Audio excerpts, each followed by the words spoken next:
Hey à tout le monde, j'espère que vous allez bien. Aujourd'hui, on se retrouve pour les nouvelles aventures des flammes jumelles. Alors, comme vous avez pu le voir, j'ai posté 2 vidéos. Aujourd'hui, on va s'attarder sur le lien, notamment comment est votre autre par rapport à vous, ce qu'il ou elle pense de la relation. Voir un petit peu comment ça se passe de son côté à votre autre, qu'il soit féminin ou masculin. C'est vraiment par rapport à vous qui regardez la vidéo, comment est voilà, votre autre. Ça fait beaucoup de mots autres en une seule minute. Dans cette vidéo aussi, on va s'attarder du coup sur ceux qui n'ont pas accepté le lien. La première vidéo est pour ceux qui ont accepté le lien, qui acceptent d'être aimés, qui acceptent d'aimer, qui sont vraiment rentrés dedans, qui ont vraiment accepté tout ça, qui ont reconnecté vraiment, pas que la reconnexion de se rencontrer, etc., mais vraiment qui ont reconnecté au niveau du chakra du cœur vraiment complètement et qui ont ouvert tout ça. Là, on s'attarde du coup sur ceux qui n'en sont pas à ce stade. Comment ça se passe pour ceux qui n'ont pas accepté le lien? Comment est-ce qu'ils voient la relation? Comment est-ce qu'ils l'envisagent? Etc., etc. Ça me semblait important de faire 2 vidéos différentes, du coup, par rapport à ça. Alors, voyons voir un petit peu. Donc, mes questions sont ici. Donc, si vous me voyez lever les yeux comme je viens de le faire, là, c'est normal. Alors, comment est votre autre par rapport à la situation, sa situation personnelle? Qu'est-ce qui se passe un petit peu en ce moment dans sa vie? On a, ah bah déjà, ça commence bien.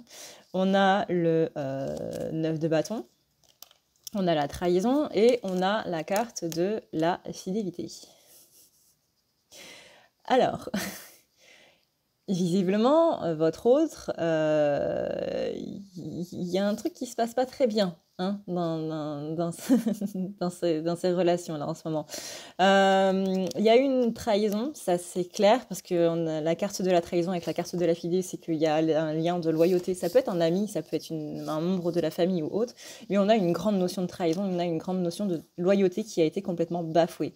Et ça se voit avec le 9 de bâton qui, vous voyez, le 9 de bâton, c'est le fait de reprendre des forces. Et là, on fait face à quelque chose qui fait peur. On est vraiment en face du mur, voire même dos au pied du mur, et on est complètement cerné par cette situation-là. C'est ça qui vient vraiment emplir un petit peu. Je vois que vous êtes un petit peu ébloui par la lumière. Qui vient emplir vraiment toutes nos énergies parce que c'est vraiment cette situation qui est au centre. Il se passe d'autres choses à côté, mais c'est vraiment celle-là qui prend toute notre énergie, qui prend toutes nos pensées, qui est vraiment à fond présente en fait. Le reste est un petit peu obscurci, voire même quasiment inexistant parce qu'il y a ça qui s'est passé. Il y a cette trahison-là là, qui est arrivée et qui nous met vraiment à mal. Mais alors complètement à mal. On est là sur quelqu'un qui avait confiance en quelqu'un. Il y a vraiment cette notion de loyauté. C'est même au-delà de la fidélité, c'est vraiment la loyauté. Un meilleur ami qui nous a trahis, un membre de la famille qui nous a fait un coup bas ou ce genre de choses. Mais là, on est vraiment sur quelque chose d'assez énorme, du moins dans les pensées de votre autre. Peut-être que si vous le dit, pour vous, ça vous semblera pas spécialement énorme, mais pour lui, c'est quelque chose de grand. Parce que là, on vient toucher à des valeurs qui sont assez profondes en termes, du coup, toujours de loyauté et de choses comme ça. Là, on est vraiment sur quelqu'un qui le vit pas très bien, même pas bien du tout, du tout, du tout. Alors, ensuite. Comment va évoluer, comment va évoluer cette situation? Pas très bien. Hein. On a ici le fait qu'il y a une blessure du coup qui remonte à la surface. Hein. On donne un mille, c'est la blessure de trahison. On dit quand même qu'il est protégé à ce niveau-là. C'est-à-dire que cette personne-là, visiblement ne devait plus faire partie de sa vie. On a en plus la carte de l'orientation, donc c'est là on a 2 panneaux différents. Donc on a une personne qui va dans une direction et une autre qui va dans une autre direction. Mais vraisemblablement, c'est une personne, par exemple, si je prends le cadre de son meilleur ami, il pensait poursuivre, enfin il ou elle, hein, suivant votre autre, pensait poursuivre avec cette personne-là, mais finalement, ce que cette personne lui a fait est vraiment beaucoup trop gros pour que votre autre lui pardonne. Donc là, vraiment, ça vient toucher à une blessure de trahison. Donc là, clairement, avec ces 2 cartes-là, on dit oui, mais c'est mieux pour toi. Mais forcément, quand ça arrive, sur le coup, on n'est pas en train de se dire c'est mieux pour moi. Sur le coup, on est énervé contre la personne, on n'a pas spécialement envie de lui pardonner ou quoi que ce soit. Ça vient de tomber, là, c'est vraiment quelque chose qui vient de lui tomber dessus. Donc La blessure vient juste de s'ouvrir. Elle est pas encore résorbée, on n'a pas encore de recul dessus. Votre hôte n'a pas encore cette notion de se dire bah heureusement que cette personne est sortie de ma vie. Pour l'instant, c'est plus en colère. C'est ah bah heureusement qu'il est sorti de ma vie parce que sinon j'aurais cogné le nez, j'aurais emplafonné la tête dans le sol ou je sais pas trop quoi. Mais il y a la colère, il y a la tristesse, il y a le dégoût, il y a la frustration, il y a la culpabilité d'avoir fait confiance à cette personne-là, de lui avoir donné du temps, etc. Il y a tout ça qui est en train de remonter et là vraiment en ce moment c'est pas la bonne période, quoi. C'est vraiment le coup dur du début d'année qui vient de tomber. Et vraiment, la reine de bâton retournée, bah là, c'est complètement ses énergies à l'heure actuelle, à votre autre. C'est-à-dire que la reine de bâton, quand elle est retournée, c'est une personne qui peut être un petit peu voilà, colérique, beaucoup dans ses sentiments. La dame de bâton est une reine qui est très passionnelle et qui, voilà, ça peut être passionné dans l'amour, mais ça peut être aussi passionnel dans la haine. Ce qu'on appelle passion, ce sont deux sentiments qui sont vraiment extrêmes. Donc là, on est dans la passion, mais dans les mauvais côtés de la passion. Là, on est dans le feu qui brûle, qui détruit, plutôt que le feu qui guérit et qui purifie. Quelles sont ses intentions immédiates par rapport à cette situation-là? Bah, vous voyez, là, la carte de la trahison par excellence, c'est la carte du 10 d'épée. Là, on a le 10 d'épée et en plus, il est retourné. Donc, on est vraiment sur quelqu'un qui est dans la frustration de tout ça, qui est vraiment en train de se dire non, moi, on m'y reprendra plus, c'est fini. Et du coup, qui prend de la distance par rapport à tout ça. C'était une relation qui était visiblement très chère. Encore une fois, ça peut être amical, ça peut être sentimental, ça peut être familial, mais c'était une personne qui était vraiment très importante pour lui, mais qui venait un petit peu combler une sorte de dépendance affective que votre autre avait. Cette personne était vraiment très importante, mais du coup trop importante. Et c'était plus bon pour votre hôte qui ne jurait que par cette personne et qui, en gros, bah, tiens, je vais aller faire les courses, ah bah tiens, je vais faire les courses avec toi. C'est grossi, mais on est un petit peu dans ce domaine-là. C'est vraiment quelqu'un qui il ne jurait que par cette personne-là et il ne faisait les choses que si cette personne-là était de la partie ou son avis était vraiment très important. Disons que là, cette personne a dû sortir de la vie de votre autre parce que justement, il n'avait plus confiance en lui-même de par lui-même, mais de par le regard de cette personne-là. Et donc là, ça commençait à devenir malsain. C'est pour ça ici qu'on parle, pardon, c'est pour ça ici qu'on parle d'addiction. Donc oui, effectivement, toi, tu vois pas spécialement le fait que bah, cette personne change d'avis, c'est pas une bonne chose, mais c'est bon pour votre autre. Vraiment, c'est bon pour votre autre. J'ai dit tu alors que je voulais dire il ou elle. Enfin bref. Donc là, ouais, ses intentions immédiates, c'est de prendre des distances, c'est vraiment de faire sa vie sans cette personne-là. C'est vraiment une trahison qui a encore une fois ouvert grand cette blessure de trahison-là. Et vraiment, là, on est sur le côté colérique de la trahison. On est vraiment sur ce côté, on n'y reprendra plus. Il y a de la culpabilité aussi. Il y a vraiment tout ça qui vient un petit peu chambouler ses énergies, on le sent. Hein. Là, déjà, dans les 3 premières maisons, il y a que ça qui est présent. Il y a quelque chose qui s'est passé. Il y a une blessure de trahison qui a été ouverte. Et là, on a de la culpabilité par rapport à ça, de s'être fait avoir ou d'avoir donné du temps à cette personne ou quoi que ce soit qui ait pu se passer. On est dans l'incompréhension de tout ça. Et ouais, là, on est pas dans le lâcher prise, ce qui est normal parce que ça vient de se passer, la blessure vient de s'ouvrir, elle est encore en train de saigner. Donc, il va falloir du temps à votre hôte pour vraiment pouvoir passer au-dessus, pour pouvoir prendre le recul nécessaire et pour pouvoir aller mieux.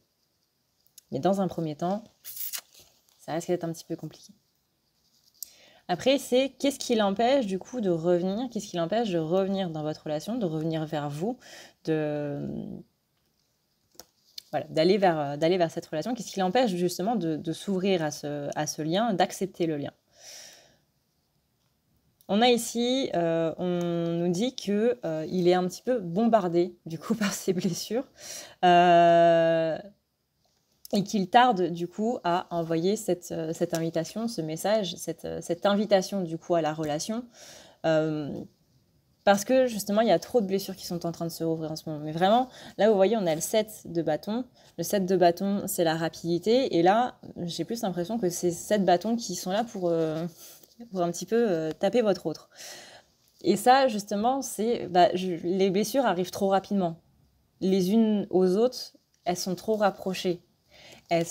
C'est vraiment, ouais, bah tiens, tu vois, je prends un bâton, hop, je te tape avec, et j'en prends un autre, je te tape avec, et puis il y a quelqu'un d'autre qui arrive, hop, on tape avec un troisième, etc., etc. Ça vient beaucoup trop rapidement, et du coup, ça le met complètement par terre. Il ou elle est totalement déboussolé par rapport à tout ça. Vraiment, c'est là, dans ce qui l'empêche de revenir, la carte des blessures avec la carte de l'invitation, littéralement, c'est ça. C'est qu'est-ce qui l'empêche d'être vraiment dans cette relation et de pouvoir se mettre complètement dedans et de s'ouvrir, peut-être pas d'être complètement dedans, mais au moins d'accepter le lien et d'accepter le fait d'aimer et d'être aimé.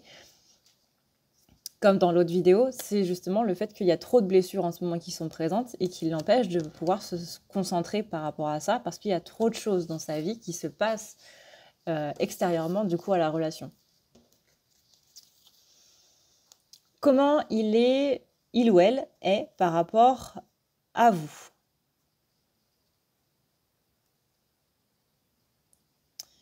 Là, j'ai quelqu'un qui est un petit peu dans une sorte de dominance quelque part. Vous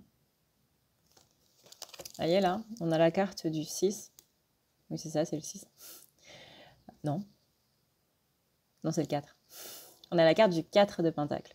Le 4 de Pentacle, vous voyez, on a une figure au centre et on a d'autres qui sont agenouillés devant lui en train de lui donner des choses. En train de lui donner des pentacles. On est vraiment dans ce rapport-là. Et il sent que dans cette séparation qu'il a mis en place, justement, ça lui donne une certaine dominance par rapport à vous. Vous connaissez le proverbe, hein, le chat et la souris, je te fuis, tu me suis, tu me suis, je te fuis. La réponse à ça, c'est bah, tu me fuis, tu feras demi-tour. Moi, je te suis pas, tu feras demi-tour quand tu t'en rendras compte. Hein. Mais là, c'est ça. Vous voyez, la carte de la séparation ici, la carte ici qui indique cet esprit de dominance, et le fait, on a encore cette idée de rapidité qu'on avait tout à l'heure avec le 7 du coup de bâton.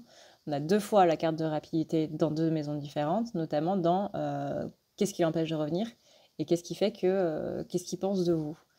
Parce que quand il s'en va, il y a une idée de même si c'est pas par message, vous voyez, même si vous n'êtes pas en train de le suivre quand il est en train de vous suivre, de vous fuir. Je me suis embrouillée. Je m'embrouille beaucoup en ce moment. Si vous n'êtes pas en train de le suivre quand lui est en train de fuir, si on reprend le proverbe, il y a au moins ce lien énergétique où il sent que vous êtes présent dans ce lien et que, mine de rien, vous êtes en train de le suivre, on va dire, énergétiquement. Là, on parle d'un point de vue énergétique, hein, pas d'un point de vue matière. C'est pas parce que vous n'êtes pas en train de ramper derrière lui alors que lui, il est en train de continuer son chemin que, voilà. Mais énergétiquement, il y a cette idée de, dans la séparation, moi je me sens bien parce que je sais que tu es toujours là. Je sais que tu es toujours là, je sais que tu me suis, je sais qu'il y a ce côté-là. Et l'ego peut dire, non, je le suis pas, etc. Mais peut-être que énergétiquement, et ça c'est quelque chose qu'on ne voit pas parce que c'est inconscient, c'est vraiment au niveau des énergies. Les énergies, c'est pas visible, c'est pas palpable. C'est généralement inconscient. Il y a cette notion ici de rapidité qui est là. Il y a cette notion qui est présente. Et dans comment il est par rapport à vous, il ou elle se sent, on va dire, puissant. Parce que votre hôte sait que s'il revient, il y aura cette idée-là. C'est du moins la vision que votre hôte a. Je ne dis pas que c'est ce qui est, je ne dis pas que c'est comment vous êtes ou quoi que ce soit. C'est la vision que votre hôte a. Que je peux partir, je peux revenir, je peux faire le yo-yo, je peux justement jouer au chat et la souris, je peux parce que je me sens pas spécialement supérieure ou quoi que ce soit, mais il y a vraiment une notion de puissance, en fait, là-dedans. Ce qui est, on va le dire, complètement égotique, on est d'accord.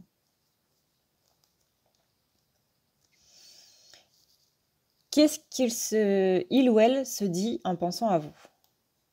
Que votre autre a cette impression d'être complètement émancipé de vous. Vous voyez, c'est l'idée, moi, je ne suis pas en dépendance affective de cette personne. Cette personne, encore une fois, de sa vision à lui, je précise, c'est pas comment vous êtes, c'est pas comment moi je vous vois ou quoi que ce soit, c'est vraiment comment votre autre vous voit. Cette personne est attachée à moi, cette personne est en dépendance affective de moi, mais moi par contre je ne suis pas en dépendance affective à cette personne. Est-ce que c'est vrai? Je ne sais pas. Je ne pense pas. Vraiment, je ne pense pas. Je pense que c'est quelqu'un qui se ment beaucoup à lui-même par rapport à ça. Lui ou elle-même. Encore une fois, vous vous adaptez selon votre situation. C'est une personne qui pense être totalement guérie de justement de dépendance affective. Parce qu'on rappelle que dans une relation de flamme jumelle, le premier qui était en dépendance affective, c'est justement celui qui a plus tendance à réfuter le lien. Donc, cette personne se pense être totalement émancipée et totalement guérie. Hein. Là, on a la carte de la guérison, là, on a la carte de l'émancipation, de cette dépendance affective. Là, j'ai la carte du diable retournée. Ça veut dire que non, votre autre n'est pas guéri de cette dépendance affective. Mais il ou elle arrive très bien à se persuader que oui. Le diable retourné, c'est un petit peu cette carte le diable de base, c'est un petit peu cette carte qui symbolise le mensonge. Moi, je la ressens beaucoup comme ça, là, dans le tirage. Cette idée de mensonge, se mentir à soi-même, mentir au monde, se mettre des masques, etc., etc. Et justement, le fait de se donner cet aspect, il a cette vision de puissance par rapport à lui, du coup, par rapport à la séparation, où il ou elle a conscience que c'est plus ou moins votre autre qui mène la danse, quoi. Donc ça lui donne ce sentiment de puissance. Donc là, s'il y a cet ego qui est là, on rappelle que les blessures qu'on a vues juste avant, c'est justement la manifestation de l'ego. Les blessures, c'est la plus belle manifestation de l'ego même. Donc,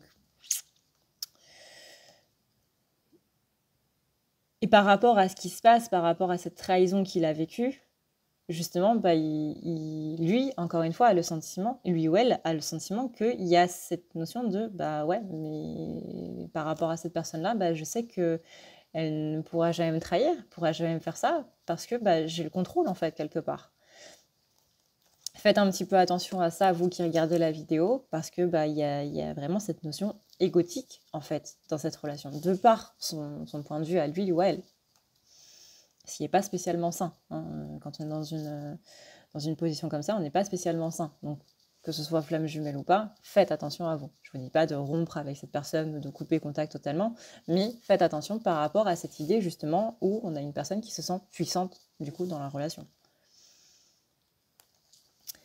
Après, ce que vous représentez pour votre autre, on a ici le nouveau départ, on a aussi le 7 d'épée et la honte. C'est-à-dire que vous voyez là, le 7 d'épée, c'est un petit peu justement tout ce qu'on vient de dire avant. Le côté égotique, le côté je me sens puissant dans la relation, j'ai le contrôle. C'est l'autre personne qui est en dépendance affective, c'est pas moi. Du coup, on a une personne qui est quand même un petit peu consciente. Consciente inconsciente, c'est assez compliqué les cerveaux humains. Mais conscient inconscient que il ou elle n'agit pas spécialement... Excusez-moi, j'ai mon écran qui se m'envie, qui n'agit pas spécialement de la bonne manière par rapport à vous. Là, on a cette idée un petit peu de voleur. Je vole quelque chose à la personne. Par exemple, je peux voler son innocence, je peux voler son insouciance. Non, c'est pas insouciance, c'est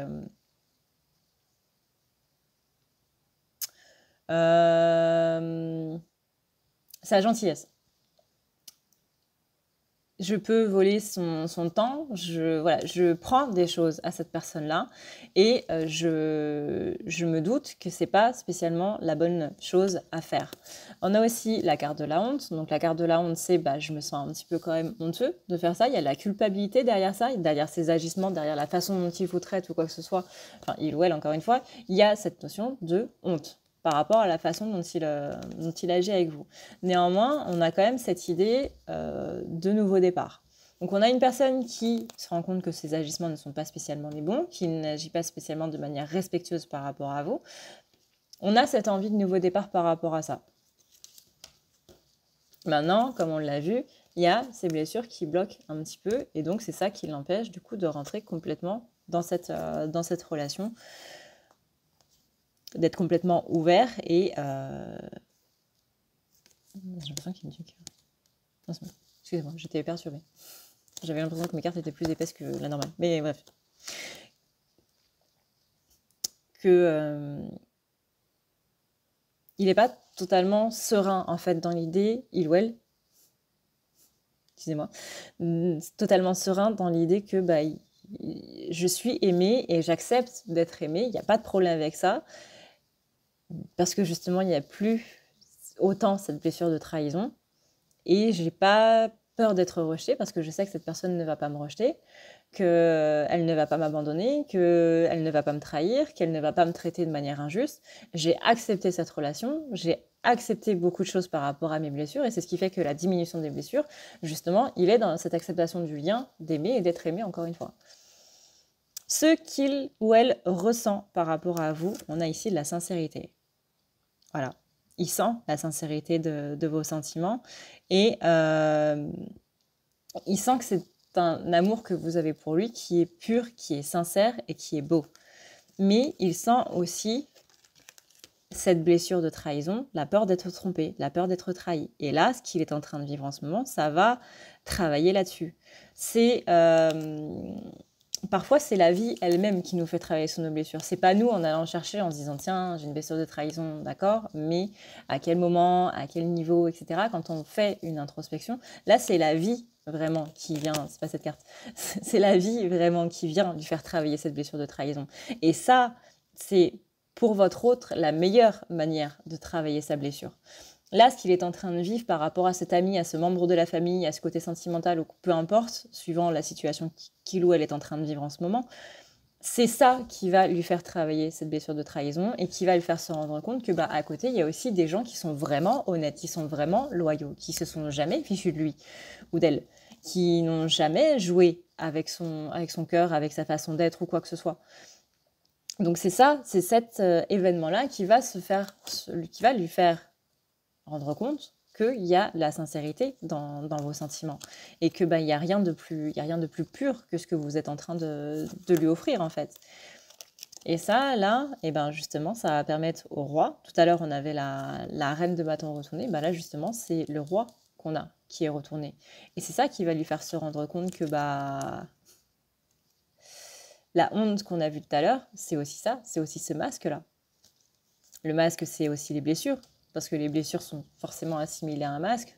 On n'est pas spécialement soi-même quand on a des blessures, parce que justement, notre ego nous fait agir d'une certaine manière. J'en parle du coup dans les vidéos que vous trouvez sur la playlist Développement personnel sur la chaîne. Là, littéralement, on a une personne qui il ressent la sincérité de vos sentiments, et justement, il a peur de cette pureté. C'est ce qu'il recherche, mais il en a peur aussi. Mais il va se rendre compte de tout ça, il va se rendre compte surtout de la puissance que c'est et de la chance qu'il ou elle a. Comment il vous place, du coup, dans sa vie? Comme une personne qui fait des choses pour lui. Après, ça, c'est à double tranchant.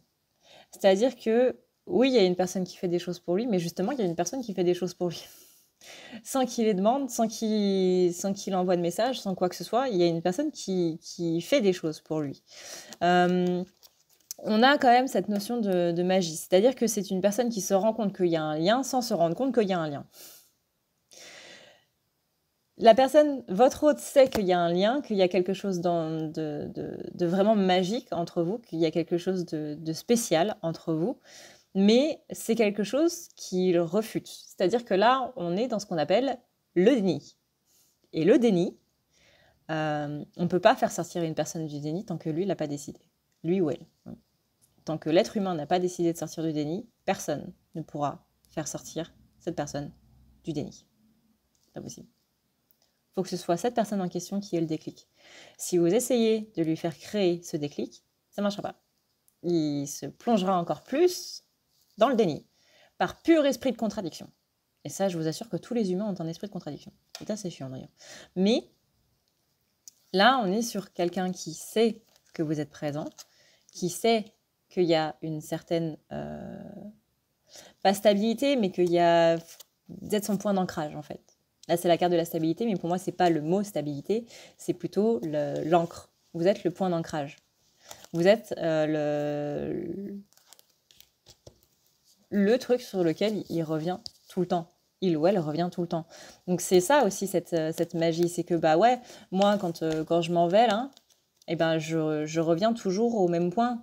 C'est-à-dire je reviens toujours à cette personne. J'ai beau m'éloigner, aller faire mon truc et tout machin, aller chercher mes choses et tout le bordel, il y a toujours ça qui fait que je reviens toujours vers cette personne. Et pour moi, ça, c'est magique. Parce que je ne comprends pas pourquoi est-ce que je reviens toujours vers cette personne-là. Même quand je ne le désire pas spécialement, je me sens toujours appelée, attirée, magnétisée par cette personne. Et je comprends pas spécialement pourquoi.